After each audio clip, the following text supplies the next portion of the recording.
Hi everyone, I'm very happy to be live for my new voice panel that got delayed by my ongoing saga of no internet and various other issues last week. But they're here now, and I'm joined by John and Alistair, who are going to start off with an introduction to themselves and their books. Start with Alistair. Good evening, everybody. My name is Alistair Birch. I recently had my debut thriller come out. It's a book called Shadow Pursuit. It's a fast-paced action thriller set London, Gloucestershire and Scotland. I'm going to just hold it up there. So that's me. The sequel is written. So waiting to hear a little bit about that. I also do poems and short stories and various other bits as well. Okay, I'll hand over and then we'll talk some more in a minute. John? Hi, I'm John Seeley. I'm an ex-librarian, now retired, living in Doncaster. I write mystery stories featuring a semi-hard-boiled private detective called Harry Webster. The latest of which is The Big Perhaps, which just came out last week. People might recognise Whitby Abbey from the front there. It gives you a clue that it's partly set in Whitby and other parts of Yorkshire and indeed the rest of England. It's the fifth in a series featuring the detective Harry Webster, and it's about the search for a missing manuscript by a hard-boiled detective writer who was murdered in an unsolved crime 30 years earlier. So during the course of it, the main character is looking for the manuscript and also along the way discovers who it was that actually killed the writer in question. So let's start off with what drew you both into writing crime. Do you want to get us going, Alistair? Yeah, sure. I mean, I've only been writing about 3 years. And I suppose really it was a desire of, I had an idea, could I do it? That was the first thing. I had parallels with running. I took up running, started off with your couch to 5K and then ended up being a marathon runner. And the same thing, the same idea, I suppose, is with writing. It's a case of a book is a big old task, and I just kind of went with it a little bit. Early days, I was very rough and ready, but I got some good feedback, some good friends, some people who pointed out where I was making hopeless mistakes. And I kind of went with it. I had a sort of a two-pronged approach, really. I was writing silly poems and posting those sort of a couple of weeks. And whilst I was doing that, I was building up a little audience. And then I went and had a manuscript and went, and from there, I secured a 2-book deal with Dark Edge Press. Right. John, what drew you into writing crime? Well, to be honest, I've been writing since I was younger than I am now. Since when I was at school, I always thought of myself as a writer and did a lot of writing when I was younger. Obviously went through the phases of writing poetry and songs. The odd novel, which I never finished. Then I took over, and I ended up working with books, the librarian. And then later, well, while I was at college, I was lucky enough to be mentored by the late Reginald Hill, who you may have heard of, who was one of the best British crime writers of the last century, in fact, of any century, who took an interest in me and eventually got me the job as a publisher's reader for his publishers. As well as working in libraries, I spent a lot of time reading manuscripts, which didn't give me much time for writing myself, but sort of gave me the idea that if some people could turn in the sort of stuff I was reading, then maybe there was hope for me as well. But I never really put that into practice until I retired in 2010, when I finally got around to finishing something, and the first of 5 detective stories. And I've also written another book, if I can just show you, which came out earlier this year, called The Lunatic Son, which is a coming-of-age story set in the 1960s. It's more of a hobby than anything else, although I take it seriously when I'm doing it, but I don't have any sort of slavish routines, and I haven't lately been doing much at all because of various health considerations. But I suppose I've always been a writer, basically, as long as I can remember. I even wanted to be a journalist at one time, but thankfully I grew out of that. As one of my characters said in one of the books, that God only created journalists so lawyers would have something to look down on. So, but anyway, that's where we are. Have you got any plans for any other marathons, Alistair? I don't know. I've only done 4. I've got an injury with my leg at the moment. So a friend of mine yesterday asked me if I wanted to do a 50-mile ultra in April, and I'm like, yeah, I'm not sure about that. I'm a fun runner. I don't do it for speed, or I just do it to go and chat with people on the course and just complete a distance. So I'm not one of these fly through, do it in 3 hours, 4 hours. I just go and just enjoy the atmosphere and the event. But yeah, I don't know if I'll do this 50-miler that my friend's asking me to do. That's a little bit of a step up. My dad is watching, and he when he was a lot younger and fitter than he is now, ran the Scarborough Marathon. Okay. I think he'll correct me if I'm wrong, because it was before I was born. And he said that was due to the all uphill, or lots of it was. I can imagine. Yes. It's a beautiful part of the world, but yeah. I mean, I've just done Liverpool, Manchester, Brighton, and Dublin. So a bit different, but yeah. Oh well, maybe one day. Yeah, maybe. So I'm going to borrow Sam's favourite question now, which is the most recent thing you've written, so the most recent scene you've written, without giving away a spoiler. Okay. I put together a manuscript between July and October this year, which is unsubmitted. It's, instead of being modern like Shadow Pursuit, it's mainly set in the early 80s. It's set in a school, and it's a lot more character driven. There's a couple of characters in there who readers should hate, but I'm not going to go into exactly why. But hopefully, you know, the beta feedback on it is quite good. Good. Can you give us an example of something you've written in it? Like the scene you wrote in it, the most recent scene you wrote. Oh, the most recent scene. It starts off with a mystery. It starts off in the late 60s with a girl who's heading home. It's a wintry scene. It's treacherous on the roads, and she's seen somebody in a sort of dating, but it's somebody older. So she's a school kid, sort of about 16. She's met somebody older, and then somebody attacks her. So the reader at that point doesn't know what's happened to her, doesn't know if she's alive, dead, who's attacked her.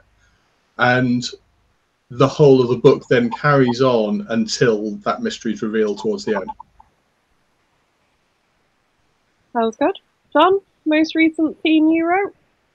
The most recent scene I wrote, well, I am working on another, the 6th book in the series at the moment, which begins with an unnamed character caught in the middle of a rainstorm, doesn't know where he is or who he is. He's obviously been in some kind of traumatic incident, and he wanders through the storm until he comes across a cottage, finds his way into it, passes out, wakes up the next morning, realizes that he's actually been staying at the cottage, even though he doesn't know who he is, but he finds certain information in the cottage that at least tells him what his name is. He retraces his footsteps based on what he learned in the cottage and discovers that he was doing a walk, actually, a country walk, when some accident occurred that knocked him out. And he goes on, he retraces his steps to where he first came around, And basically, he discovers the body of a sniper who would, fortunately for him, succumb to a heart attack just as he was shooting at the main character, causing him to miss, but the bullet ricocheted and hit him on the temple, caused him to black out and to suffer from temporary amnesia. So the rest of the book builds from there.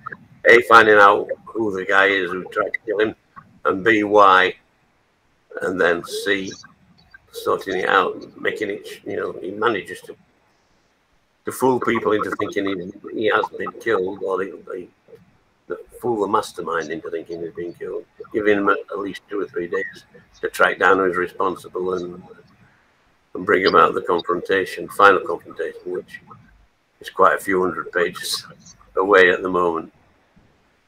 Sounds good. Right, so favourite character you've created? For me, there's a lady called Eva, and she appears in Shadow Pursuit. She also appears in the sequel. She starts in the police, ends up in the security services, and ends up hopelessly out of her depth. But there's opportunity there for her to grow in as the character as the story goes on. So that's my favourite. I haven't really got a favourite. Most of my main characters I like. Obviously, I like the main character who's an ex-copper with a rather acerbic sense of humour.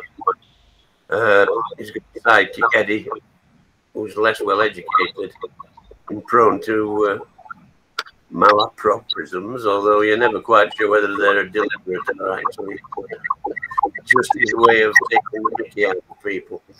There's also got an older colleague who's something of a polymath, an ex-accountant who has got a network of associations throughout the county that are of great use to the main character. And the man's name is Clegg, and Harry refers to his network as Clegg's Octopus because it's so far-reaching and it often provides him with information that he might not be able to obtain otherwise. So I like all those 3 characters, which to some extent are all aspects of my own character, I think.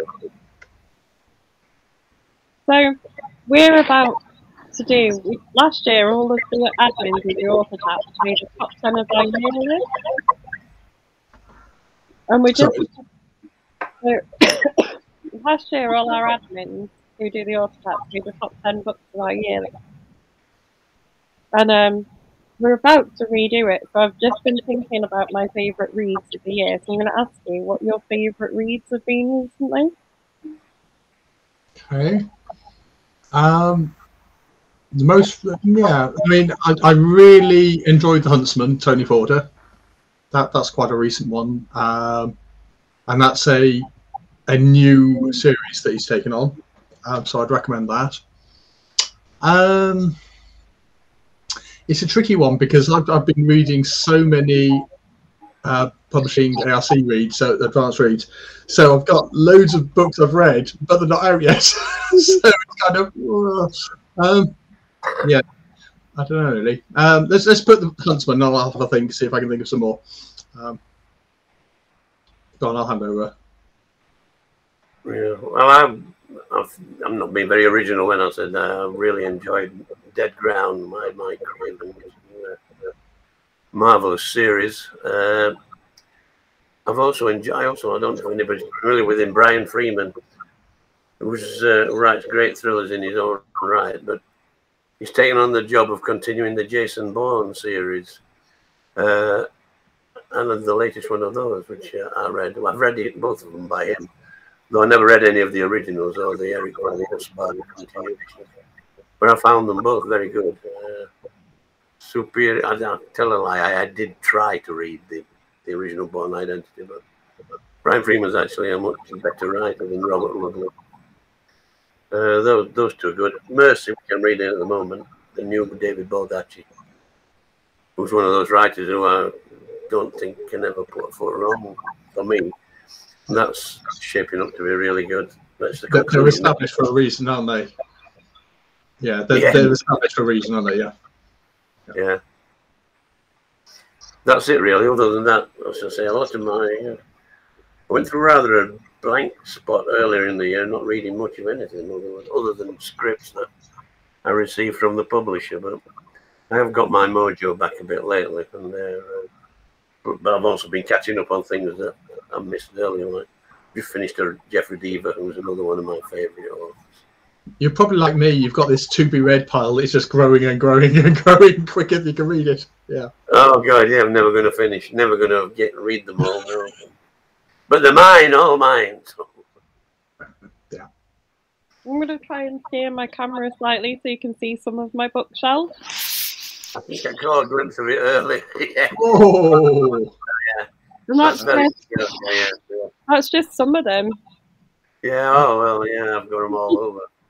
This room's full of them, and I've got the landing's got books all along the one wall, and my bedroom's got books in it, and my study's got books in it now. Yeah. Thousands. Sam says Dead Ground and The Huntsman are great recommendations from you both. She thoroughly enjoyed both of them. I'm keeping my favourite ones quiet, but they are group members. That are on quite a bit of my top 10 list. She also wants to know what names you both write under, and if you write any other genres than crime. For me, I only write as Alistair Birch. I do write in other genres a little bit. So I mentioned I write silly poems and rhymes and that kind of stuff. So that's a collection of mainly funny, mainly silly. The thing I like about that particular book is we've got a teacher friend who uses the poems in her classes. Doesn't earn me a penny other than she bought a copy, but it means the world because the kids absolutely love it, which I think is great. You may also have seen on the 10th of December, there's a charity anthology for Help for Heroes coming out, and I put a short story in for that. And that's a comedy farce, my short story, completely different. It was, I like writing. I don't mind. I like thrillers as my main go-to. And the manuscripts I'm working on now are thrillers. I've got two on the go, one that's set modern times, one that's starts in about 1933. So I don't mind what I turn my hand to. But yeah, I like a bit of humour as well and silliness. I forgot what the question was. I rambled on too much. I write under my own name for the detective stories. That's John Seeley, and for the other, Jack C. Whitehead, it's a family name actually. I am writing a sequel to that one, A Christmas Story, sort of anti-Christmas carol.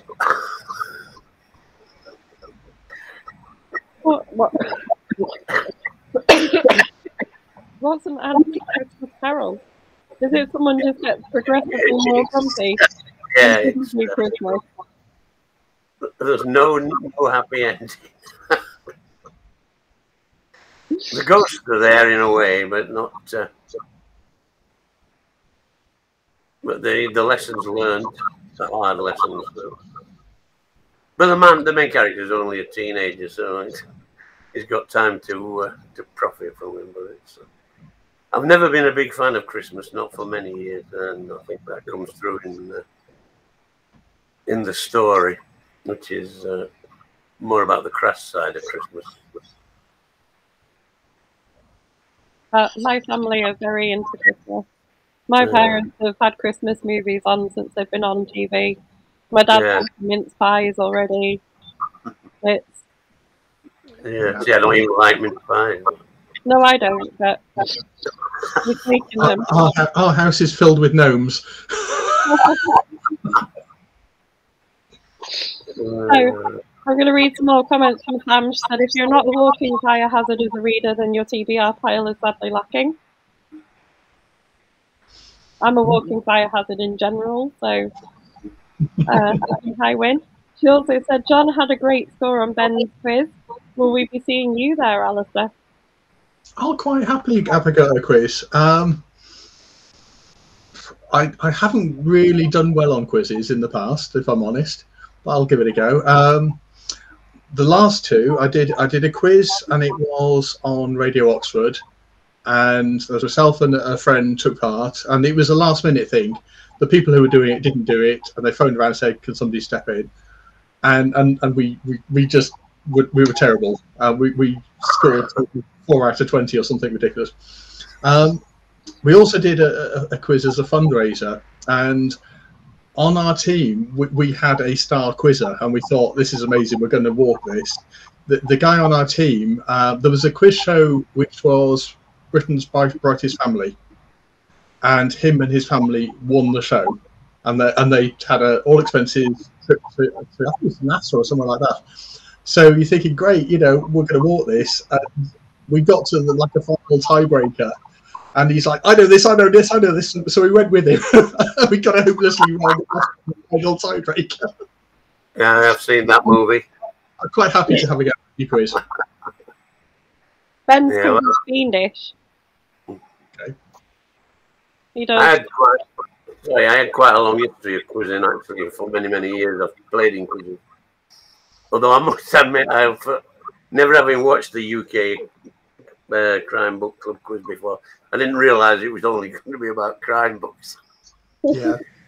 So I might not have volunteered otherwise, even though I did very well. Yeah, I might struggle. He does help you, because the first round is based on the newsletter that we send out. Yeah, and I'll send you that to help you out. And I remember one question, I think, oh, I saw that in the newsletter, but I can't remember. And that was sort of the theme of the first round, I think. But managed to blag a couple of answers, which you usually do. Some of the guesses go in, some of them don't. And things you should have got, you don't get. Should have got more on that last with the authors, the multiple authors. I knew it was a multiple author. And I put several down that I thought were there, but they weren't. So. Yeah, but you tried. And you did well from what I got here, yeah. Yeah, I got 19, as I say. A couple that I kicked myself afterwards for not getting, but I was happy enough with 19. Yeah, it was, I gathered it was a decent score. It was a good quiz, and that's probably 18 more than I would guess. Pam is watching, and she will never tell you her scores. No, I mean it's a bit of fun, isn't it? And I really enjoyed it. And Ben was a great host. He made it all very, very relaxed and good fun. So yeah, I'd be happy to do it again.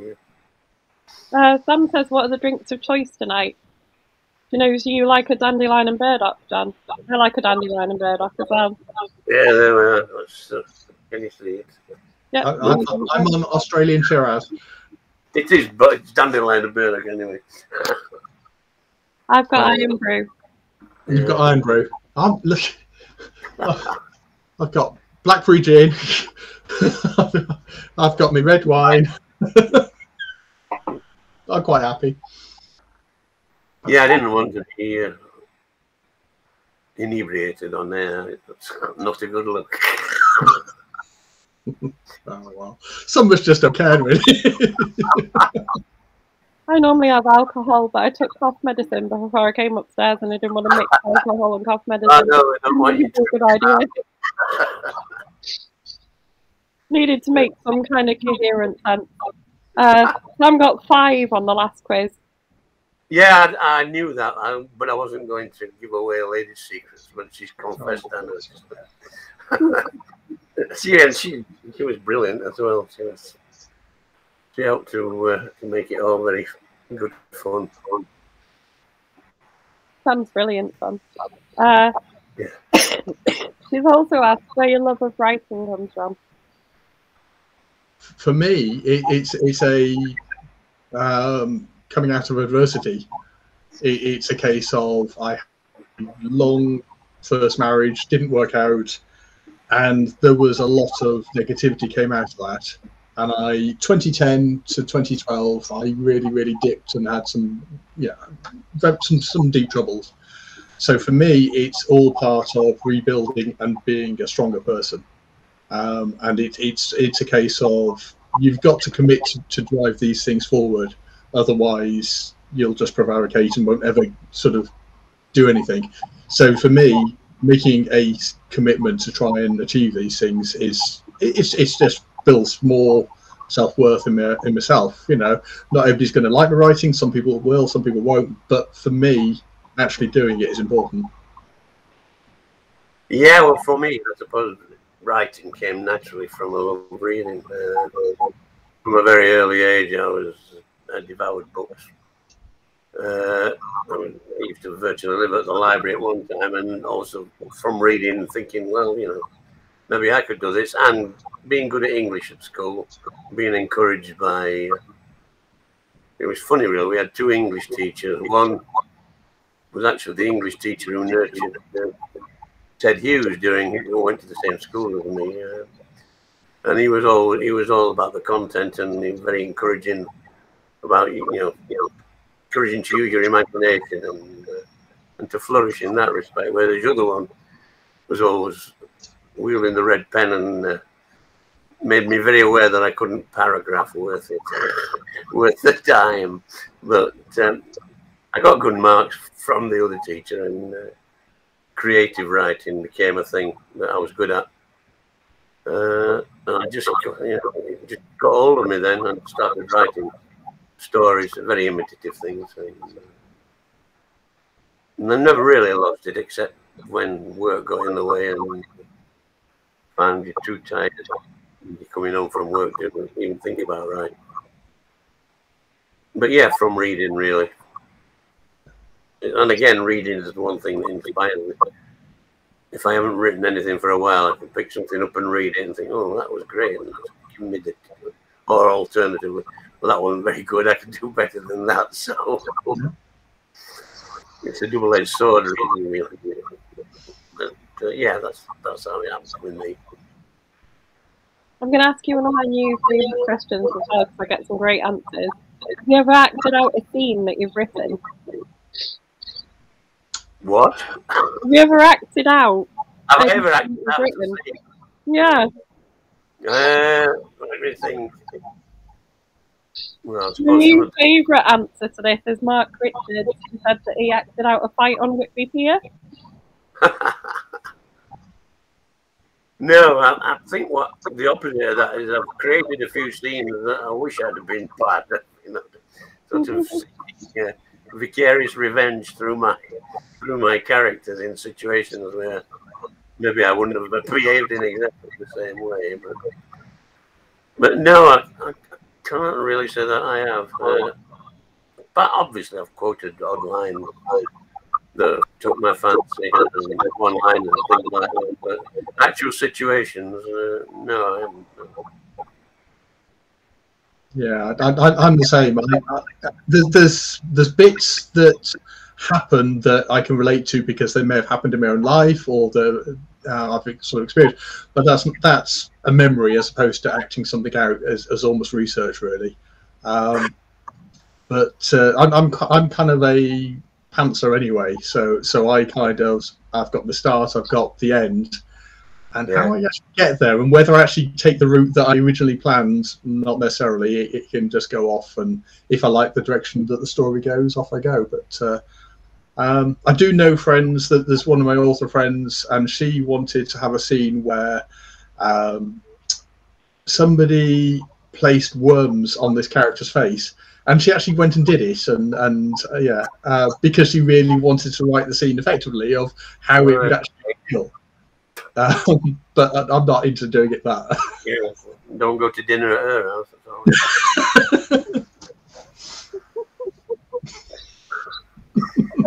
Yeah, well, that's a bit far, I think, actually.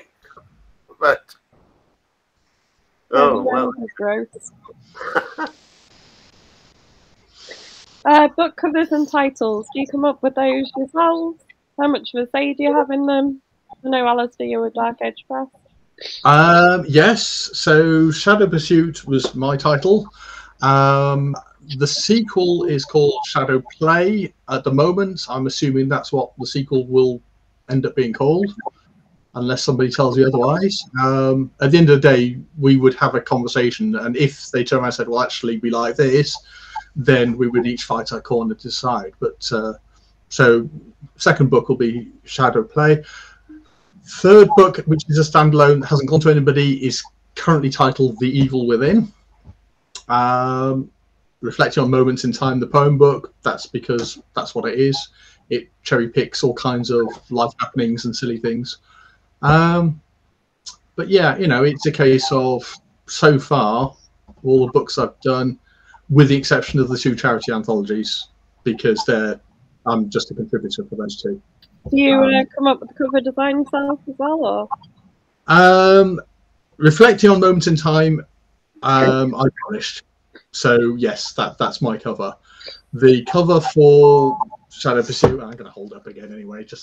That was a Dark Age cover, and it is relevant to the story. And I was a bit worried when they did it. They just sort of said, right, we're going to do a cover. Hopefully you like it, but we're going to go with it. And I saw it and I went, thank goodness, I like it. Yes, great, let's go with it. Same bloke on it. He gets everywhere, don't he? Maybe, yeah, the generic guy.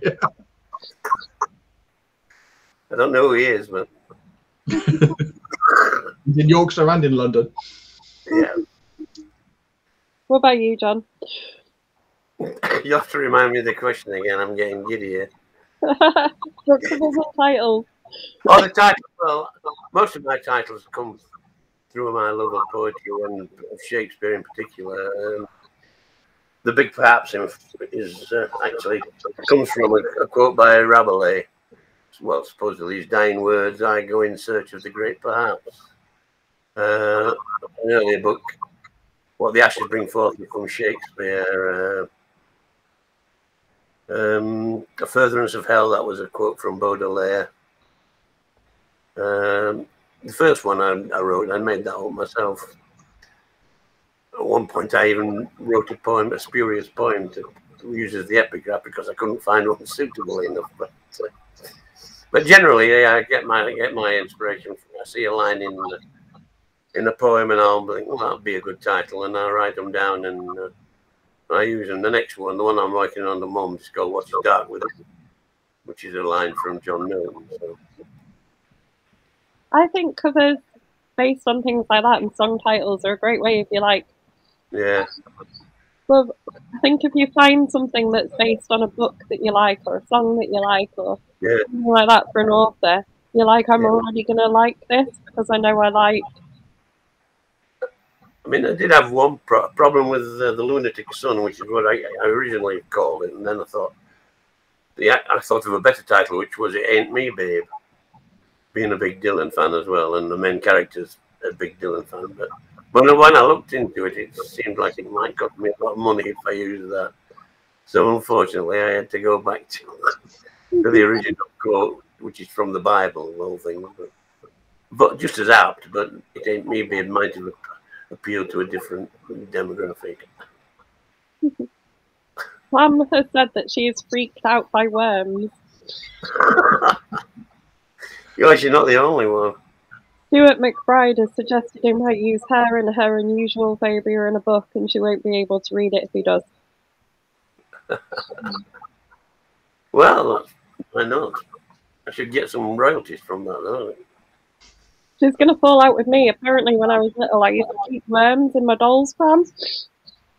Oh, right. Right. I'm going to get a message from her going, we can't be friends anymore. Oh, wow. But you stopped that by the time you got to 30, though, didn't you? I can't remember how far back. I remember, yeah, it's been a while. I never had a pram, actually. But, I think it might be my one nod to girliness, which doesn't work very well. I've got a much older brother, so most of my things are boy related. Right, memorable moments as an author. Memorable moments. In our books or just generally? Memorable moments for you as an author.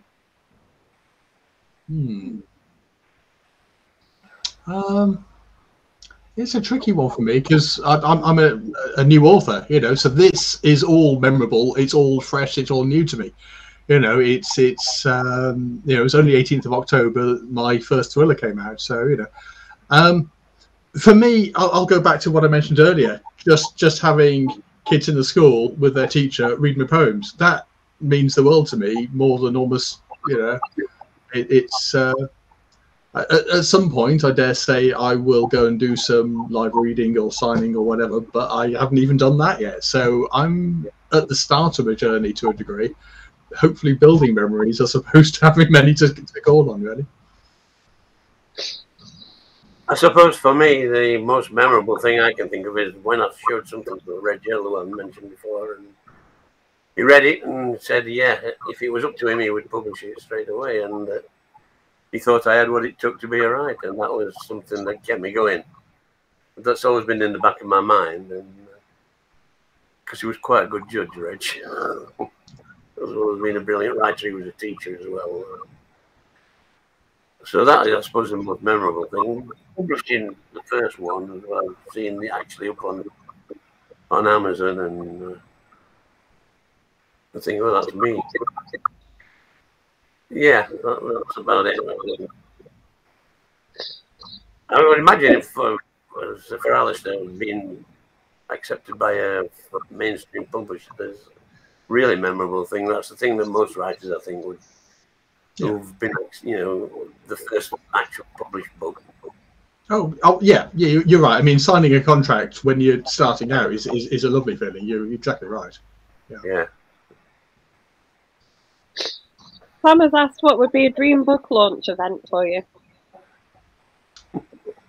For me, that's quite an easy one. I've got friends in the writing community, and they are spread all over the world. So there are some in the UK, there's some in Australia, some in Italy. So if I do something and it's with them, that would be amazing. You know, because that's part of the reason I write. It's to have that sense of community with trusted peers that I value them, they value me. So inclusion with people like that would be, I suppose the opposite answer, which I can't have, is my mum there. My mum died in January, and so we always wish you could sort of roll the clock back and have them see these things, you know. Right, go on, I'll pass it over because I'll get all emotional now. Well, I think pretty much the same as what Alistair said. You go on, oh, your closest, your nearest and dearest people with you. Obviously, I lost my parents a long time ago, but they're always with me in spirit, in my heart. It'd be great to have your family there, and I say close friends, and maybe a few not so close friends, just to see the look of envy on their faces. Yeah. I don't know if I want my ex-wife there, really. That could be complicated. Yeah, preferably with their noses pressed up against the glass, looking at everything else. Oh yeah, in the cold and the rain, they can't get in. Yeah. Right. Or even snow. Yeah. Thank you, funny. So some people buy signed copies of your books from you. It's coming up to Christmas. People might want a present. Can they order a signed copy from you? Yeah. Well, I've got my. They could go on my website, and I'll be happy to send them one. Yeah. What's your website? It's called A Little Touch of Harry.com. Harry being, again, that's a quote from Shakespeare from Henry V. But Harry being the main character, Harry Webster. Or they can just contact me through the website, or through UK Crime Book Club, you know. But all my a slightly trickier answer. Sorry, at the moment, I'm still trying to get some stuff sorted with Dark Edge. So I could go and I could buy copies, I could sign them, and I can send them out and then go and get reimbursed. But it's a little bit of a faff to do. So I have signed copies, but that's really for friends locally. in Oxfordshire. So it's a case of, yes, I've got my own website. And that's easy to remember. One for me is alistairBirch.com. But most of my conversations happen on my Alistair Birch author Facebook page. So a quick message from there is probably the easiest thing to get hold of me. Probably easiest, yeah. Yeah. Sammy's watching this because she's already put John's website on the comment. Hey, look at that. Is anybody else watching it apart from Samantha? I can only see her. There will be, because I saw someone commenting saying they were looking for your chat, so there are at least other people watching. Oh, well, that's great. Anyway, she's very loyal. She's brilliant. Samantha is ace, to be fair. She is, yeah. She's a good one. She says, what plans do you have for the coming months? Any events or projects? Yeah, go on. Yeah, go on. Oh, you go, Alistair. I've got two work in progress at the moment that I'm just tinkering with. Both of them are early stages. One of them starts in 1933, a Jewish family escaping Germany. But I've only written a few chapters of that, and I need to go and I don't like planning, but I need to plan because of historical accuracy, and I've got to work out what's going to happen with these. But there's going to be people who got left in Germany and things like that. So there's lots of scope for espionage type scenes being written there. And I'm also started a modern, slightly technology-based thriller. But again, that's only a couple of chapters. I think it's a case of, I mean, I get the time to write of evenings and weekends quite often because my good lady works in healthcare. So I just go and, well, it's not much on the television, I just get my laptop out and just write something. And however my mood is, I will pick up the relevant manuscript and just go and just put 1,000 words down or something, and I'm quite happy. So I don't know which of those will rise to the top and be the next one. But, you know, there's two there. So, you know, at the moment, my main hope and priority is to nudge Dark Age to get the sequel to Shadow Pursuit out there. That's what I want to do. Then I've got my standalone that I've already done. I've got these two I'm working on. So it's kind of nice. I'm not under any pressure. I've delivered the 2 contracted books. So now I'm just building up a bit of a back catalogue of manuscripts that I could do whatever I do with. Pretty much the same. I'll be continuing to work on the current one I'm working on, and the sequel to the Lunatic Son. Plus, I've got so many different, not even half finished, but fragments of other stories that I, from time to time, pick up and continue with. I've had this idea for years for an urban fantasy novel, which would mean creating yet another author name. I keep going back to I might get off my backside and do something about that in the next year, but I keep picking away at it. But don't help that I lost a lot of my notes. I can't find them. But yeah, I'll just keep plodding along, doing a bit here and there, and we'll see what happens. No doubt I'll get another idea from somewhere. And that'll take me off on a tangent when I should be doing something else. I don't need it to. I don't need to pay the bills through writing. So in a way, that's a freedom that to do what I want, basically, when I want. Yeah, no, I understand. I mean, I work in IT, so I've got my day job.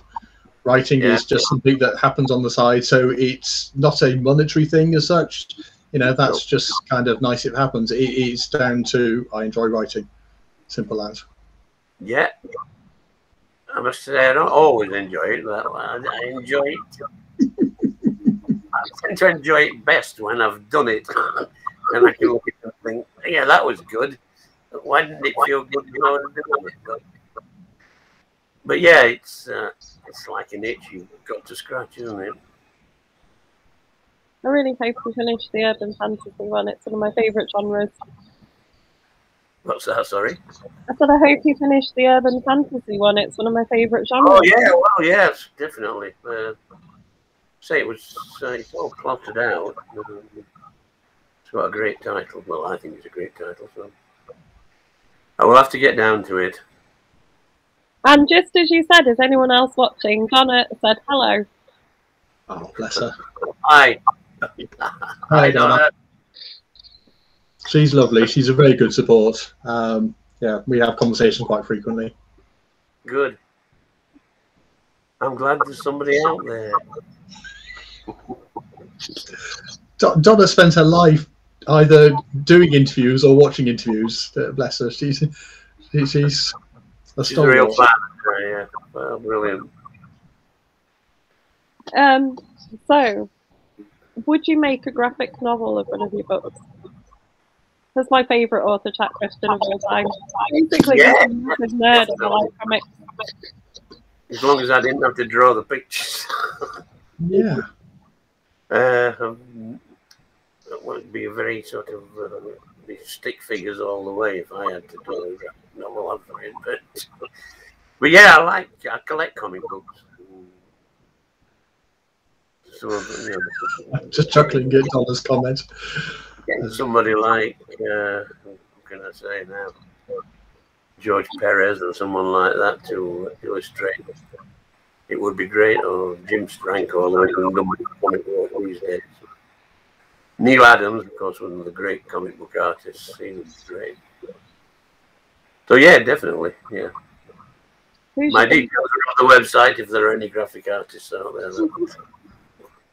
What's your favourite sort of comics then? If you collect them? The world's greatest detective, of course, Batman. I'm a classic Wonder Woman collector. Well, Alistair?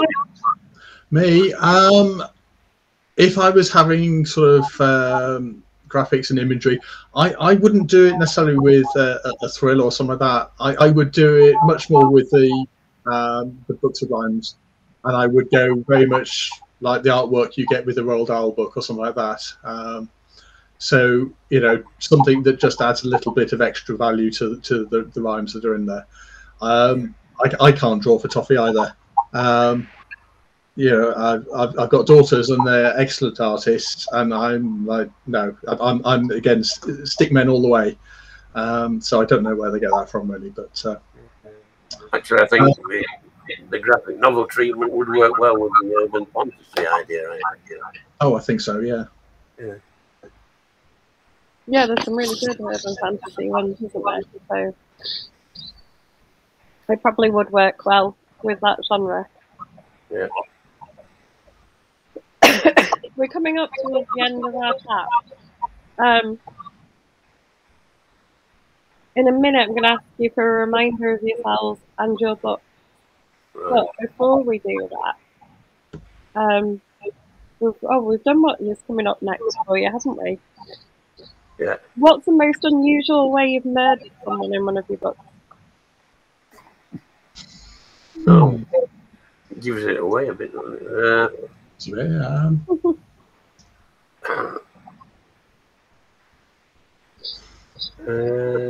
I can't really. Ah, dear. Yeah. Again, yeah. I don't want to do spoilers here. I mean, people die in the books, but they die. There's oh dear. How do I do it without spoilers? That's a tricky one. I haven't done anything that's overly unusual. There are people who get shot. There are people who get blown up. There are people who there's toxins involved. You know, but these are not unusual necessarily. It's I probably need to write a lot more books before I've got a huge back list of different ways that people have been met their demise. But so I'm fairly boring in that, I'm afraid. Yeah, me too. There is one particular death that I'm quite pleased with, but if I told you what it was, I wouldn't have to kill you, but it would spoil the book if anybody wants to read it. So, So no, it's a fairly murder's a secondary really in my books now. It's the solving of who did it and the characters involved. Really, I mean, I'm not one that. I mean, I know a lot of people like writers like Chris Carter that go into quite gory detail, which I don't like books like that myself. I think. I agree. I think less is more. Personally, you know, you can go both with violence and with sexual stuff. You can go and make it obvious what's going on without necessarily needing to go and really spell things out. Sometimes, you know. Yeah, I agree entirely with that. Yeah, it's not necessary. It's at the end of the day, these books are entertainment, aren't they? And I don't think you need all that gory detail. I'm laughing. I mean, we're coming up because Patsy has put on a rhyme about worms for Sam, who I think is just going to get bags and bags of worms sent to her now, like jelly worms and things. Aye, well, the plague on both your houses. They have made worms meet as me, as Shakespeare said. Sam says she needs a sick emoji in her response to the poem. And she said that TG likes to ask which of your characters you'd go for a drink with. Well, all of them, really. All the main characters. Yeah, I think I like all the main characters I like. I don't like the villains. I mean, I hate villains in any book. I always kill mine off or make sure they're banged up for good so they can never appear again. There's no Blofeld in my books. Now, I'm sticking with Eva Merriman, I mentioned earlier. The standalone, I couldn't pick any characters, partially because some are school kids and partially because some are teachers, and the teachers, yeah, some of them aren't too nice, so I kind of wouldn't want to go and sit down for a drink with any of them, really. But so I'll take my first choice. Yeah. Don't blame you. I wouldn't want to go and sit down for a drink with the many teachers either. Although they can be nice people. Yeah. Generally. So, finish us off with a reminder of your book. Show off the covers and things. Okay. There we are. So, The big part. You've got it, both of you, look at that. You've got the covers in perfectly. You've got an invitation for a drink, Caroline, anyway. I do, someone will go for a drink with me. Well, I agree to. There you go. Excellent. Absolutely. We'd have to go into This is excellent. Sam has also said, is there a scene you've written that you're particularly pleased with? a scene. Well, quite a lot, actually. Too many to pick, really.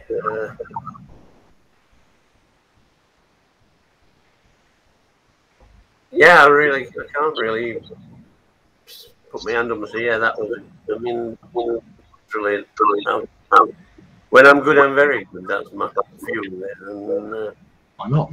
Yeah. And I'm sure Alistair feels the same. I'm getting there. Yeah. There's different scenes I've enjoyed writing. I hope I'm getting a bit better. The one that's set in the school with some nasty people in it, there's a lot of scenes in there that I really like, and it was just a manuscript that I just got into and I enjoyed, and the feedback that some of the scenes have been handled very sensitively is something I really appreciate. But it's tricky because I kind of don't want to go and give spoilers about the details of them. I think scenes that stick in my mind that I really enjoy writing are the fun, humorous scenes, humorous interchange, the one-liners, and the sort of interplay between different characters. I think you're right, and I think the other one that probably is a winner. The other thing is if you can go and throw a curveball at the reader that they just don't expect. That sort of a scene, you know, and you get a reader who suddenly the jaw drops because they weren't expecting you to go in that particular direction. And I like things like that when I write those. Yeah, they are definitely, yes. Yeah. I'm going to be an ideal reader because I never guess the books and ever. Yeah, well, sometimes your characters surprise you, even you. In one of the books, I won't say which one, there were some characters were conceived as baddies all the way through, and by the time the book was finished, they ended up being goodies. Because I got so fond of them that I rewrote the story, basically. Fair enough. That's good. Sam's also said, what have you learned from your writing so far that's going to help you write the next thing? For me, that, you know, in my early writing, I was making glaring errors. One of them was a thing called head hopping, which you might understand, you might not. It's where the point of view switched without warning the reader. And I was guilty of that. And now I've taken that and I just kind of consciously don't do it. So I will write a chapter and I will decide whose point of view is going to be in that particular chapter, and I stick with it, and it becomes a lot easier for a reader to digest. Now, you know, that was just something I did. Somebody pointed it out to me, and I learned, you know. What have I learned? Maybe to edit a bit more rigidly. Yeah, I mean, I do edit and quite heavily, but I tend not to edit as I'm going along. I tend to just let it all flow out. And then you get fond of bits. I mean, there's one big bit in the which I really enjoyed writing, arguing about the previous question. It was funny and it was character heavy, but the thing is, it made the book at least another 15 pages longer and didn't really add anything to the story. So I kept it. Also used it again, perhaps somewhere else. But I think that's it. Yeah, just to be not to get carried away with it, get too pleased with yourself. Yeah. I had a big prologue for Shadow Pursuit, and it didn't make it to the final cut, you know. Yeah, but I might use most of what I wrote in that prologue in the future somewhere else, in a different work. Yeah. We don't throw things away if they're any good, do we, really? Do you have like a folder of things that you edited out but really like and might use again? Yeah. I do on the computer, yeah. Well, there'll certainly be a version of the finished article. There's not many different versions before you get to the finished one. In my case, on the computer, the scene is still there. But yeah, that particular scene, I saved it in a separate file because I was that pleased with it. Because again, it was two characters that I was quite fond of. They're only minor characters, but they were two bouncers, but one of them from some unspecified Balkan area. Yadran and Bojan, and Bojan never speaks except to make a reference to a film that he's film mad. So whenever he speaks, it's usually a quote from a film he's seen. In one particular scene, he turned up at Webster's office, the two of them, and Eddie has got a baseball bat, thinking they've come to cause trouble, and he turns to his friend and says something in Croatian, and Harry looks at him. What did he say? He said, "Build it, they will come."